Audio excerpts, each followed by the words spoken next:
Assalamualaikum warahmatullahi wabarakatuh. Perkenalkan saya Neldia sebagai pemateri pertama.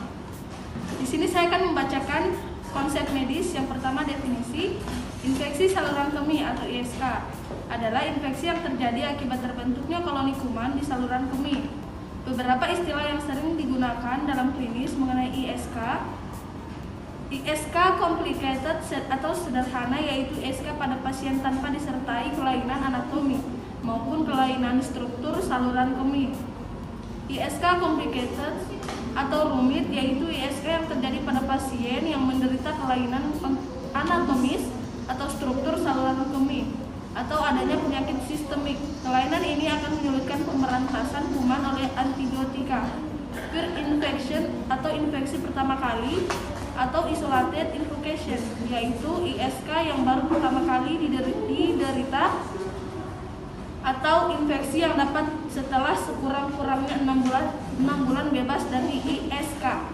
Infeksi berulang, yaitu timbulnya kembali bakteriuria setelah sebelumnya dapat dibasmi dengan pemberian antibiotika. Pada infeksi yang pertama, timbulnya infeksi berulang kali. Berulang ini dapat berasal dari reinfeksi atau bakteriuria persisten. Pada reinfeksi, kuman berasal dari luar saluran kemih, sedangkan bakteriuria persisten, bakteri penyebab berasal dari dalam saluran kemih atau bakterio. Itu saja yang kami sampaikan. Baik, saya Jelita Febiola sebagai pemateri kedua akan melanjutkan materi yang tadi telah dibacakan oleh pemateri pertama. Yang ketiga, patofisiologi. Patofisiologi pyelonephritis atau pyelonephritis adalah infeksi saluran kemih pada bagian parenkim dan pelvis ginjal akibat penjalaran bakteri dari saluran kemih bawah ataupun penyebaran secara hematogen. Pada pyelonephritis, faktor virulensi dari bakteri berperan terhadap terjadinya proses patogenesis pyelonephritis, yaitu penempelan bakteri pada epitelial yang diikuti oleh terjadinya respon inflamasi akibat bakteri. Berikut adalah contoh proses yang terjadi pada bakteri yang paling sering menjadi penyebab pyelonephritis: uropragenotic excretoklamin.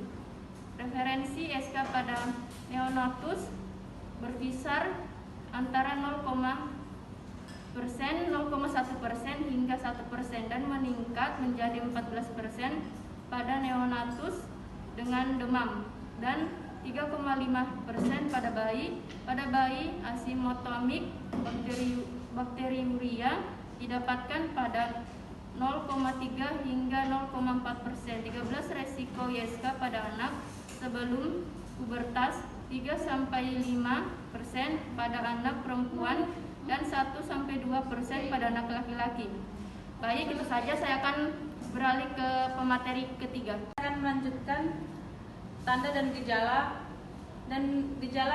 dan beberapa tanda pyelonephritis akut yang biasanya muncul antara lain yaitu demam, penggigil, nyeri, mual, muntah, tidak nafsu makan, disuria yaitu rasa sakit atau munculnya sensasi terbakar saat buang air kecil, frekuensi buang air kecil, sering buang air kecil, urin terlihat keruh dan berbau tidak enak, rasa sakit pada tulang rusuk atau panggul, mendadak ingin buang air kecil, darah dalam urin atau hematuria dan sakit perut.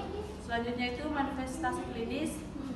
Manifestasi klinis ISK pada anak bervariasi tergantung pada usia, tempat infeksi dalam saluran kemih, dan beratnya infeksi atau intensitas reaksi peradangan menurut Pardede 2018.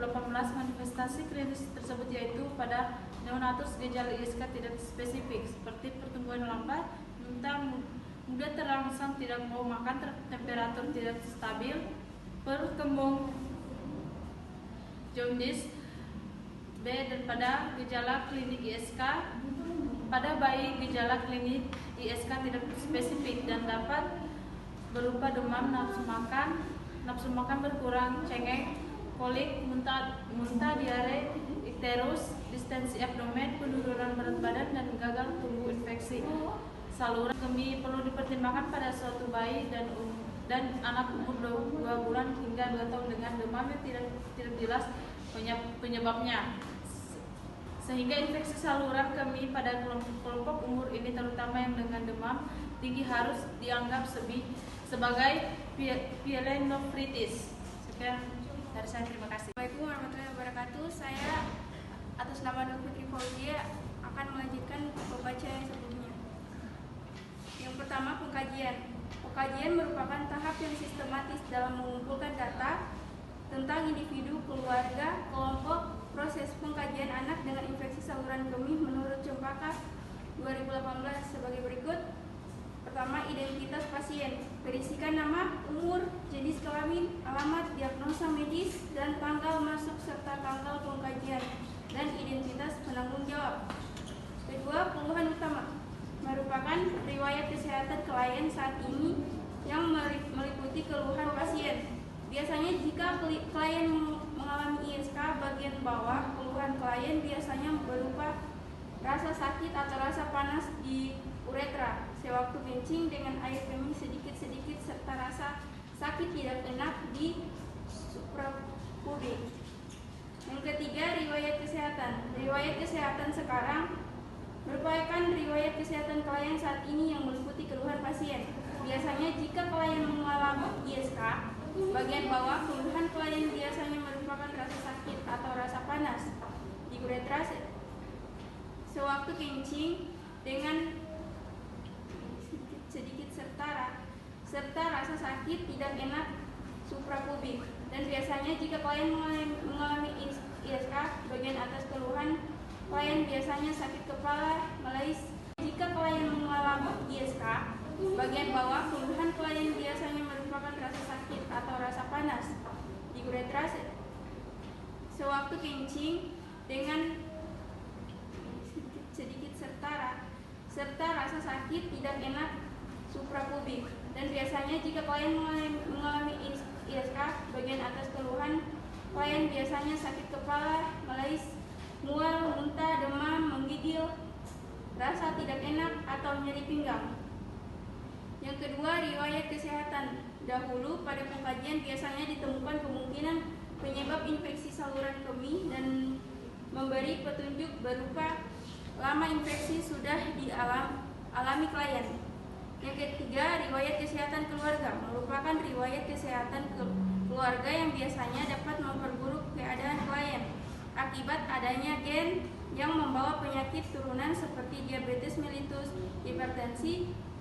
ISK bukanlah penyakit turunan karena penyakit ini lebih disebabkan dari anatomi reproduksi.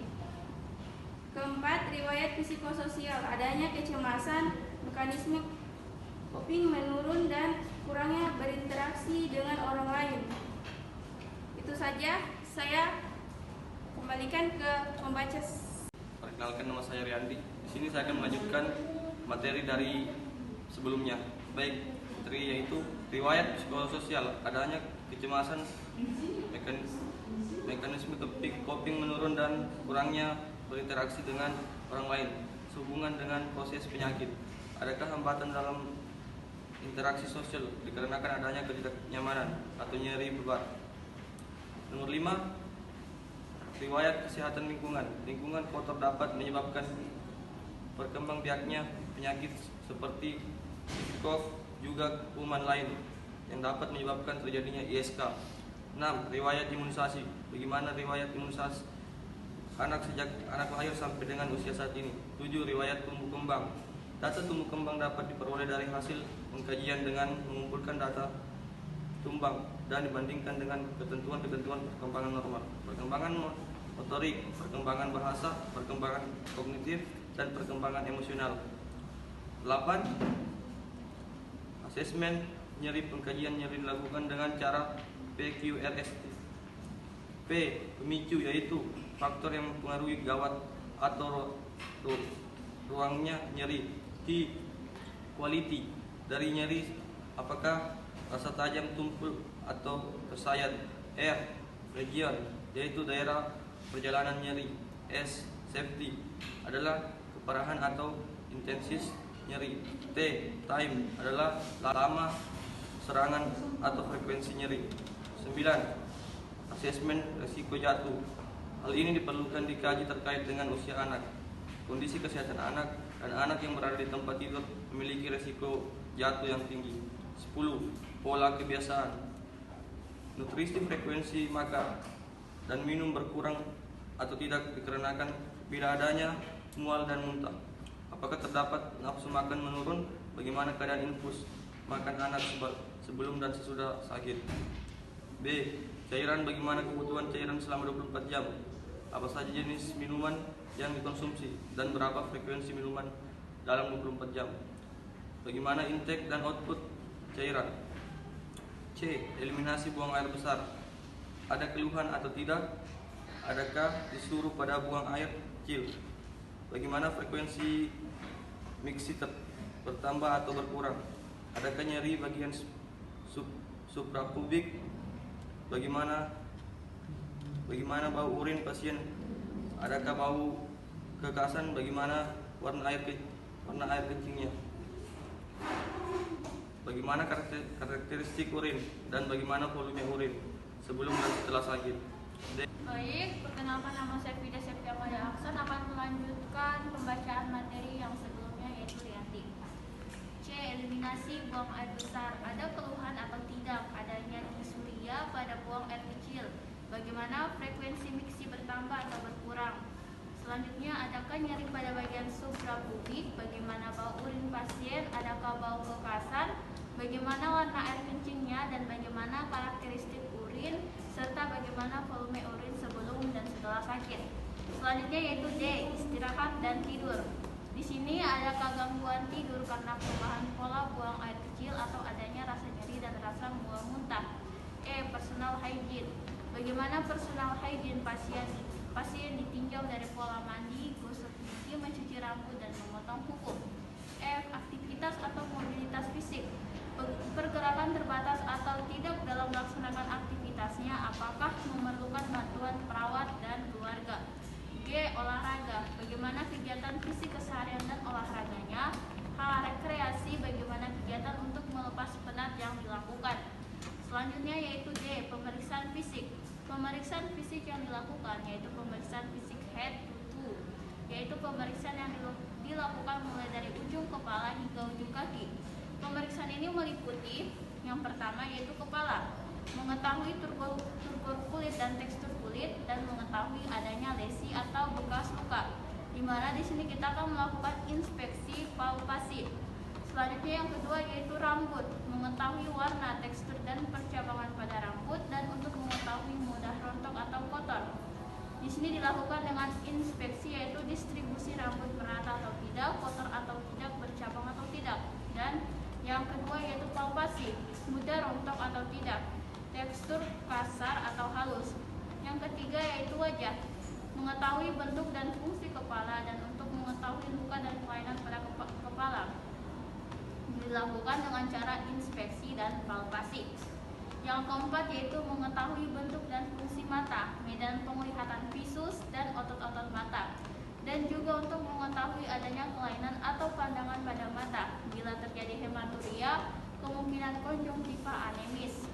Dilakukan dengan cara inspeksi kelopak mata, ada lubang atau tidak, refleks kedip baik atau tidak, konjungtiva dan sklera merah atau konjungtivis ikterik atau indikasi hiperbilirubin atau gangguan pada hepar, pupil isokor miosis atau medriasis. Yang kedua yaitu dengan cara palpasi, yaitu tekan secara ringan untuk mengetahui adanya tio, tekanan intraokuler jika ada peningkatan akan teraba keras, yaitu pada pasien glaukoma atau kerusakan dikus optikus, kaji adanya nyeri tekan. Yang kelima yaitu telinga, mengetahui kedalaman telinga luar, saluran telinga, dan genang telinga dengan cara infeksi daun telinga simetris atau tidak, warna, ukuran, bentuk, kebersihan lesi. Yang kedua yaitu dengan cara palpasi, tekan daun telinga apakah ada respon nyeri, rasakan kelenturan kartilago. Yang keenam yaitu hidung, mengetahui bentuk dan fungsi hidung dan mengetahui adanya inflamasi atau sinusitis dengan cara infeksi, apakah hidung simetris, apakah ada inflamasi, atau apakah adanya sekret. Di di sini saya akan melanjutkan materi dari pemateri sebelumnya yang dapat ditegakkan dengan anak dengan infeksi saluran kemih yang disadur dalam SDKI 2016 adalah: A. Nyeri akut. Definisi pengalaman sensorik atau emosional yang berkaitan dengan kerusakan jaringan aktual atau fungsional dengan onset mendadak atau lambat dan berintensitas ringan hingga berat yang berlangsung kurang dari 3 bulan. Yang kedua, batasan karakteristik mengeluh nyeri, tampak meringis, bersikap protektif, misalnya waspada, posisi menghindar, nyeri, gelisah, frekuensi nadi meningkat, sulit tidur, tekanan darah meningkat, pola napas berubah, nafsu makan berubah, proses berpikir terganggu, menarik diri, dan berfokus pada diri sendiri, dan diafrosis. Ketiga, faktor yang berhubungan agen pencedera fisiologis atau inflamasi dan agen pencedera fisik, misalnya prosedur operasi. B. Hipertermi. 1. Definisi suhu tubuh meningkat di atas rentan normal tubuh. 2. Batasan karakteristik suhu tubuh dinilai di atas nilai normal. Kulit merah, kejang, takikardi, takipnea, kulit terasa hangat. 3. Faktor yang berhubungan dehidrasi, terpapar lingkungan panas, proses penyakit atau infeksi, ketidaksesuaian pakaian dengan suhu lingkungan. C. Gangguan eliminasi urin. Yang pertama, definisi disfungsi eliminasi urin. Kedua, batasan karakteristik desakan berkemih atau urgensi, urin menetes atau dribbling, sering buang air kecil, nokturia, mengompol, enuresis, distensi kandung kemih, berkemih tidak tuntas, atau hesistensi atau volume residu urin meningkat.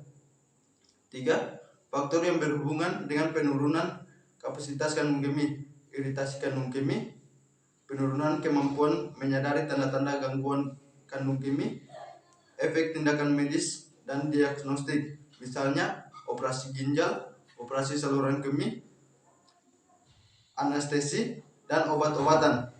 Kelemahan otot pelvis, ketidakmampuan mengakses toilet, misalnya imobilisasi, hambatan lingkungan, ketidakmampuan komunikasi kebutuhan, eliminasi, outlet kandung kemih tidak lengkap, misalnya anomali saluran kemih, kongenital dan imaturitas pada anak usia. Baik, selanjutnya saya akan memberikan kepada pemateri selanjutnya. Baik, perkenalkan, nama saya Muslimat. Di sini saya akan melanjutkan materi dari pemateri sebelumnya. Nomor 4, implementasi keperawatan. Implementasi adalah fase ketika perawat mengimplementasikan intervensi keperawatan berdasarkan terminologi MIC. Implementasi terdiri atas melakukan dan mendokumentasikan tindakan yang merupakan tindakan keperawatan khusus yang diperlukan untuk melaksanakan intervensi atau program keperawatan. Perawat melaksanakan atau mendelegasikan tindakan keperawatan untuk intervensi yang disusun dalam tahap perencanaan dan kemudian mengakhiri tahap implementasi dengan mencatat tindakan keperawatan dan respon klien terhadap tindakan tersebut. Nomor 5, evaluasi keperawatan. Evaluasi merupakan perbandingan yang sistematis dan terencana tentang kesehatan pasien dengan tujuan yang telah ditetapkan, dilakukan dengan cara yang berkesinambungan dengan melibatkan pasien, keluarga, dan tenaga kesehatan lainnya.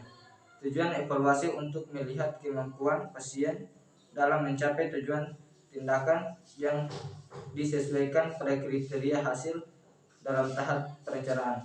Sekian dan terima kasih.